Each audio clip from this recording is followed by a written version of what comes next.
Assalamualaikum warahmatullahi wabarakatuh. Selamat pagi. Kami dari kelompok 7 di kelas AS21PA yang beranggotakan saya sendiri, yakni Indrianti Setiawan dengan NIM 2112161 dengan teman saya, yakni Saya Diana Daniswara dengan NIM 211210098. hari ini kami akan mempresentasikan materi, yakni mengenai implementasi dan evaluasi DSS, strategi untuk mengimplementasikan DSS dalam organisasi dan metode untuk mengevaluasi efektivitasnya. Yang pertama, yakni ada strategi menerapkan DSS dalam organisasi. Ada 7 strategi, yakni yang pertama ada dukungan staf, yang kedua perangkat lunak, perangkat keras, database atau pangkalan data, sekuritas dan integritas informasi, fasilitas-fasilitas komunikasi, dan yang terakhir definisi otoritas serta batasan tanggung jawab pengguna dalam sistem informasi dan unit terkait lainnya. Dukungan staf ini penting untuk kelancaran, keamanan, dan keandalan sistem informasi. Yang pertama yakni perangkat lunak. Perangkat lunak ini berguna untuk memilih, memasang, memelihara, memperbarui, mengembangkan, dan mendukung pengguna. Kemudian perangkat keras ini berfungsi untuk memilih, memasang, memelihara, memperbaiki, dan mengamankan perangkat keras. Database berfungsi untuk merancang, mengimplementasikan, mengelola, dan mengamankan data.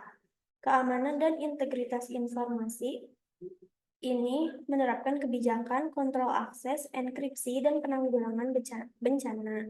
Kemudian, fasilitas-fasilitas komunikasi ini memilih, memasang, memelihara, dan mengamankan jaringan. Kemudian,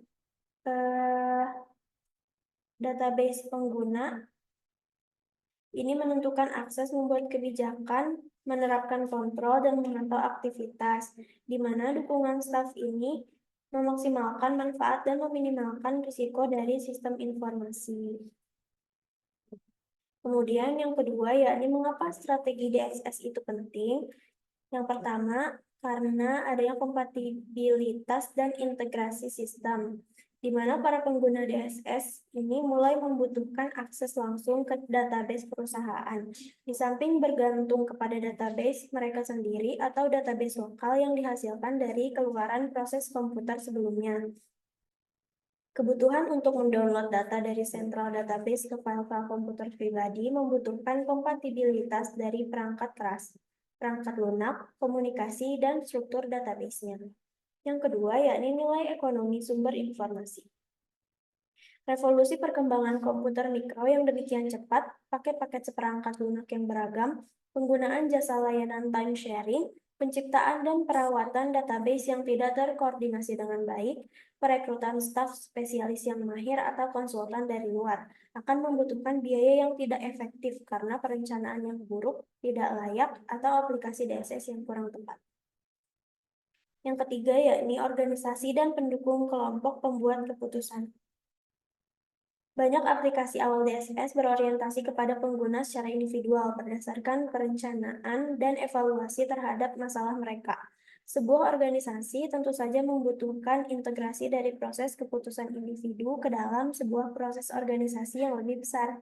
Sebagai contoh, seorang manajer produk tertentu yang menyusun jadwal rencana pemasaran dengan menggunakan DSS harus melakukan komunikasi bukan hanya tentang hasil akhir, tetapi juga asumsi-asumsi yang dibuat pada proses perencanaannya kepada manajer cabang lain dan kepada manajer pemasaran sehingga semua rencana produk dapat diintegrasikan ke dalam rencana induk perusahaan. Hal semacam ini sering membutuhkan tim khusus yang bertugas untuk menyusun formula kompromi di antara proposal individual. Secara bersamaan, perencanaan unit finansial perlu diintegrasikan ke dalam perencanaan yang telah terkonsolidasi tadi. Untuk memfasilitasi proses yang sudah terintegrasi, jauh lebih berguna dilakukan pemberdayaan komunikasi antar atasan dan bawahan. Komunikasi multilateral antara individu dan sistem model pada semua tingkat harus terjalin sehingga dapat digunakan pengambilan keputusan dengan pendekatan tim. Integrasi teknis dapat menjamin bahwa keluaran pada tingkat perencanaan yang lebih rendah kompatibel dengan format masukan yang dibutuhkan pada sistem pendukung keputusan yang lebih tinggi. Integrasi proses organisasi membutuhkan suatu bahasa pemodelan umum sehingga suatu kelompok perencanaan proses multilevel atau multilateral dapat dilakukan pada saat dibutuhkan. Kemudian, ada elemen utama yang mempengaruhi pengukuran efektivitas decision support system. Ada 5 elemen, yakni yang pertama data, antarmuka pengguna atau user interface, dan knowledge building. Yang kedua, pembuatan model menggunakan analisis kuantitatif dan kualitatif. Yang ketiga, penggunaan metode analitik dan statistik seperti skenario bagaimana jika atau what if skenario, dan tabel data dan alat optimasi. Yang keempat, antarmuka pengguna yang interaktif termasuk dengan fasilitas query yang dapat disesuaikan, autentikasi pengguna, dan dashboard yang terpisah untuk berbagai jenis pengguna. Yang terakhir yakni ada pembangunan basis pengetahuan yang efisien dan otomatis, di mana berbagai jenis teknik dapat diterapkan seperti penggalian data, klasifikasi data, pembuatan aturan, dan alat prediksi. Selanjutnya ada proses evaluasi DSS. Ada 5 proses, yakni yang pertama adalah initial idea stage, di mana ide awal DSS ini sering kali perlu dipelihara. Jadi, pada tahap ide awal seringkali tepat untuk memiliki evaluasi perkembangan yang positif. Evaluasi proyek DSS dimulai dengan memelihara ide. Bahkan, ide proyek DSS skala kecil pun harus dievaluasi. Saat ide tersebut sudah mekar penuh, ide tersebut harus dibawa ke tahap berikutnya, yaitu analisis kelayakan. Hal ini memberikan pemahaman yang jelas tentang DSS yang diusulkan. Proses kedua yakni formal feasibility analysis, di mana langkah kedua dalam proses ini adalah melakukan analisis SWOT, yakni kekuatan, kelemahan, peluang, dan ancaman dari proyek DSS yang diusulkan. Studi kelayakan yang dirancang dengan baik memberikan latar belakang proyek, deskripsi tentang apa yang akan dilakukan, rincian tentang penelitian, teknologi, waktu, tenaga, dan uang yang diperlukan untuk mengembangkan proyek dan kewajiban hukum, politik, geografis, dan budaya yang harus dipenuhi. Proyek DSS berbasis web harus dianalisis secara ketat. Proses yang ketiga yakni schedule milestones, di mana manajer harus menetapkan semacam tonggak pencapaian untuk memeriksa pengembangan DSS secara berkala. Setelah setiap tonggak pertama tercapai, mereka harus berhenti dan mengevaluasinya. Sebelum melangkah lebih jauh, akan sangat ideal untuk memperbaiki masalah yang mungkin akan terjadi. Yang keempat, yakni prior to full-scale implementation, di mana sebuah proyek DSS ini akan sangat gagal jika tidak dievaluasi dengan cermat. Sangat ideal untuk menunda implementasinya daripada terburu-buru melakukannya tanpa mengevaluasinya terlebih dahulu. Dan proses evaluasi DSS yang terakhir yakni follow-up evaluation, di mana kita mencatat umpan balik dari kelompok pengguna awal karena pengalaman mereka memainkan peran penting dalam menindaklanjuti evaluasi atau mengukur keberhasilan evaluasi. Langkah ini harus dilakukan sebelum memperkenalkan sistem kepada orang banyak. Untuk slide berikutnya akan dipaparkan oleh teman kami, yakni Diana Daniswara. Baik, untuk materi selanjutnya yaitu metode evaluasi DSS. Di sini ada 6 metode evaluasi DSS. Yang pertama itu cost benefit analysis. Metode ini berdasarkan pada data keuangan, analisis cost benefit atau biaya manfaat, yaitu alat untuk menentukan apakah DSS merupakan investasi yang baik atau tidak. Alat ini digunakan untuk membandingkan total biaya pengembangan dan implementasi dengan total manfaat yang diharapkan dari sebuah sistem. Jika biaya lebih besar daripada manfaat, maka ide tersebut dapat dikembangkan lebih lanjut atau dibatalkan.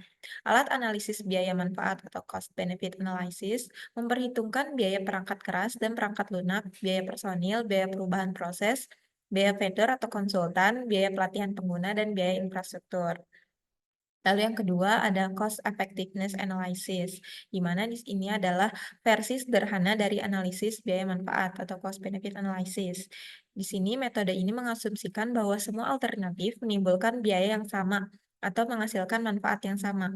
Metode ini dapat digunakan ketika hanya biaya atau manfaat yang akan dievaluasi. Lalu yang ketiga ada incremental value analysis. Ini Alat ini mempelajari alternatif, mendorong ide-ide baru, dan memunculkan pertanyaan bagaimana jika atau how if. Proses ini menekankan pada nilai yang ditawarkan oleh DSS yang diusulkan daripada biaya yang dikeluarkan untuk itu. Analisis ini merupakan proses multitahap dengan beberapa langkah, yaitu menetapkan daftar manfaat operasional yang harus dicapai oleh DSS agar dapat diterima, menetapkan biaya maksimum yang bersedia dibayarkan untuk mencapai manfaat tersebut, membangun dan menilai prototipe versi 0, menetapkan biaya dan menentukan ambang batas manfaat untuk versi 1, dan bangun versi 1. Pantau manfaat dan biaya dan kembangkan ke versi N.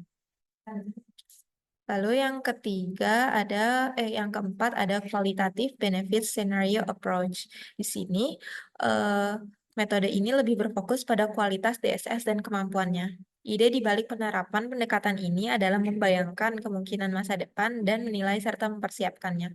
Tujuan dari metode ini adalah untuk menentukan apakah DSS yang diusulkan akan bekerja dengan baik atau tidak dalam skenario masa depan. Lalu metode kelima dari Research and Development Option Approach, di mana pendekatan ini melakukan opsi penelitian dan pengembangan yang membantu menentukan biaya pengembangan dan mempertahankan fleksibilitas untuk membangun DSS di masa depan. Ada 3 langkah proses. Yang pertama, mengidentifikasi opsi-opsi untuk menciptakan peluang DSS di masa depan dalam investasi tertentu, mengevaluasi keadaan dan lingkungan di mana perusahaan mungkin ingin berinvestasi lebih banyak dalam DSS yang diusulkan. Yang ketiga, menentukan berapa banyak perusahaan bersedia membayar sekarang untuk menciptakan fleksibilitas dan peluang di masa depan. Metode yang terakhir yaitu scoring approach, di mana ini adalah melakukan pendekatan penilaian. Ketika mengevaluasi DSS yang diusulkan, memisahkan validasi bisnis dan teknis, serta mempertimbangkan manfaat tak berwujud dari DSS yang tidak dianggap kredibel oleh analisis DSS, yang hanya berfokus pada aspek keuangan. Poin diberikan untuk setiap kriteria atau manfaat setelah merefleksikan seberapa baik kriteria atau manfaat tersebut memenuhi faktor tertentu. Nah, selanjutnya ada kriteria evaluasi DSS. Proyek DSS itu memiliki kriteria yang harus dievaluasi yang terdiri dari 4 kriteria utama. Yang pertama, kriteria ekonomi, yaitu salah satu faktor yang terpenting yang harus dipertimbangkan pada saat mengevaluasi proyek. Kriteria ini memfokuskan pada biaya dan manfaat yang diperoleh pada saat DSS diterapkan.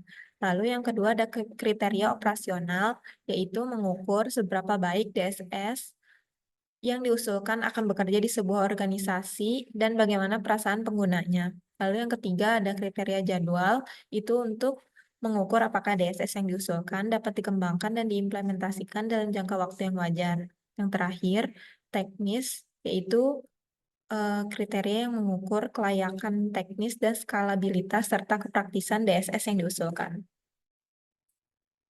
Nah, lalu di sini juga ada faktor-faktor risiko proyek DSS.